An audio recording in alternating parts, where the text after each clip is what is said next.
school were set to graduate. About this time, too, Benson had begun a TV ministry, The Redemption Hour, a TV outreach which expanded to other parts of Nigeria and as far out as Ghana, Togo, Dahomey, and the Cameroon.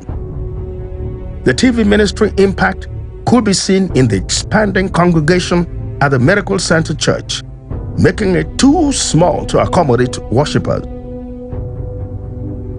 In the mix and in the expansion of the work and soul-winning crusades, Benson began publishing the Redemption Faith magazine, as well as distributing Bibles, Christian tapes, and books to other African countries for crusades. As the work increased, so the financial needs increased. Experience had taught Pastor Benson not to hold back for lack of funds, for if he walked by faith, the need would be met. He therefore emphasized on the need for members to give to the work in order that they too will in turn be blessed. His favorite text was Proverbs 11, verse 24.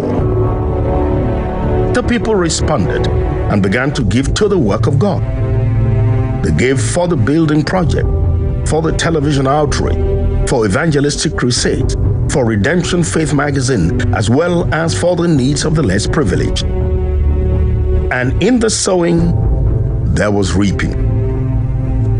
As at when the Miracle Center was built, only few members had cars, but as the people prospered, of giving, dozens of cars could be seen parked around the church. Archbishop Benson Idahosa never stopped building, as by November 2nd, 1986, came the dedication of the Faith Arena with a seating capacity of 15,000 to 20,000 worshipers. The Faith Miracle Center is the global headquarters of the ministry, and it contains several offices and departments of the mission. According to him, on the day of the dedication, the cost of the building was faith. In 1979, Benson recalls how the Lord spoke to him in a vision of a new direction. Take a step higher, the Lord said. I want a ministry for body, soul, and spirit. That vision will be called Christian Faith University, with a threefold emphasis in theology, medicine, and agriculture. When the Archbishop went to be with the Lord, like Elisha, Archbishop Margaret Benson Idahosa took hold of the mantle of her husband. A transfer of prophetic anointing on the woman, the man called Mama. She was with him in the inner court, bringing down the gates of the enemy and setting the captives free, sitting through the battles, the thick darkness, and the pains.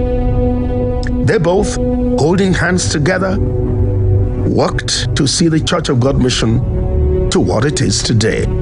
She had learned to develop strong leadership capabilities of her own.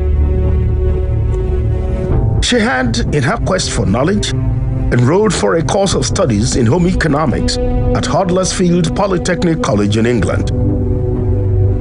Her studies gave her the vision to establish the women's ministry, the Christian Women Fellowship International, which held their first ever convention in 1974.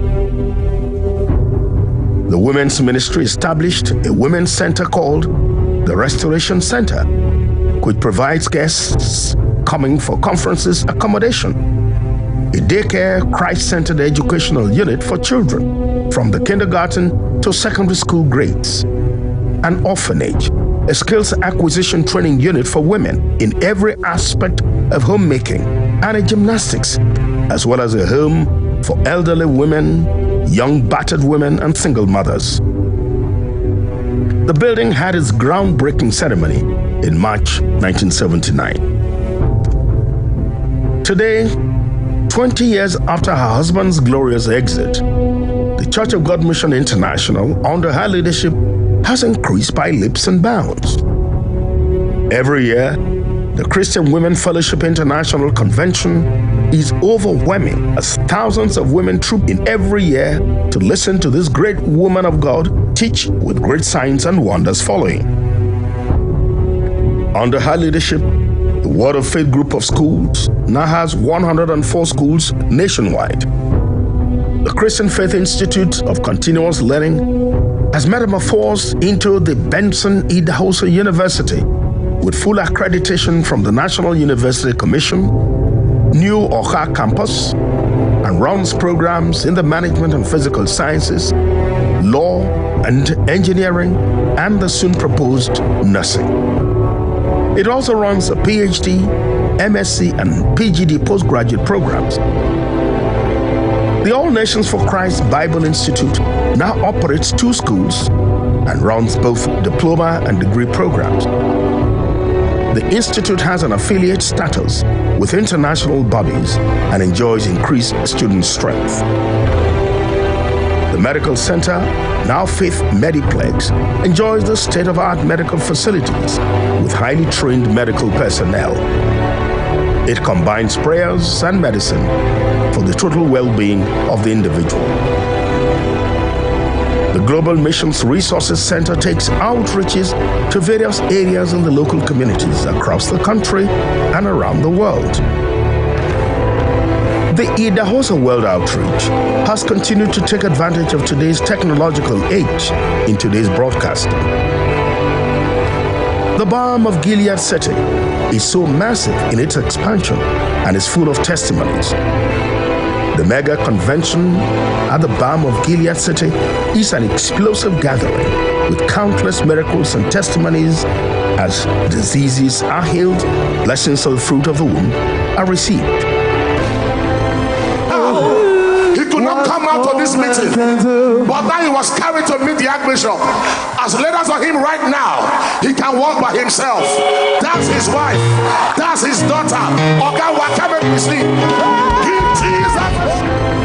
The youth wing of the CFI, Agape Force, Children's Ministry, Soldiers of Christ, the Redeemed Voices, Joseph Storehouse, all have experienced their share of expansion.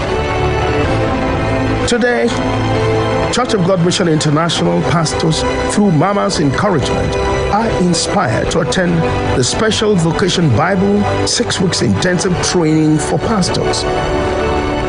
What more is there to add? The Deborah of our time, mother, leader, mentor, counselor, has continued to inspire all, thereby continuing the great works of Archbishop Benson Idahosa. Indeed, the legacy of Archbishop Benson A. Idahosa lives on.